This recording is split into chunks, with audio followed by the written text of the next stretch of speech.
எனக்கு ஃபர்ஸ்ட் எல்லாம் யோசிச்சேன், என்னடா இது உங்க சித்தி படிச்ச காலேஜ்ல தான் உன்னை சேர்த்து விட போறோம், உங்க அத்தை படிச்ச காலேஜ்ல தான் சேர்த்து விட போறோம், இதுதான் உங்க அத்தை படிச்சதுன்னு. ஆனா பாவி, அந்த அத்தைகள் எல்லாத்தையும் 3 வருஷம் ஆர்ட்ஸ் படிச்சா 3 வருஷம், இன்ஜினியரிங் படிச்சா 4 வருஷம், அதுக்கு அடுத்து மாமங்களுக்கு சித்திக்கு சித்தப்பாக்கு கல்யாணத்தை பண்ணி கொடுத்து ஒரு குழந்தைய கையில கொடுத்து அவங்க வாழ்க்கையவே நாசப்படுத்திட்டீங்களா? நாசமா. அதனால எல்லா ஊர்ல இருக்கக்கூடிய லேடிஸ் காலேஜும் நாசமா போகட்டும். சும்மா இருமா, அது இருக்கா அந்த ஊரே நல்லா இருக்கு, இல்லன்னா நாசமா போயிருமா? எதுக்கு நீ பயப்படுற?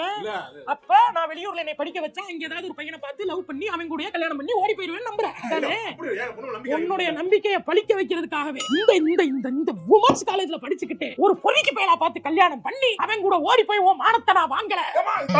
அந்த ஹேர் கலரிங் பண்ணவனா பார்த்து லவ் பண்ணுவேன், யூக்கு பைக் வச்சு லவ் பண்ணுவேன், ஸ்னாப் சாட்ல ஃபில்டர் போட்டு போட்டோ எடுக்கறவனா பார்த்து கல்யாணம் பண்ணுவேன்.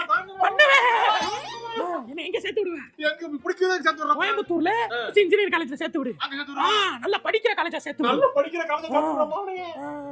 மானே இருந்துச்சா?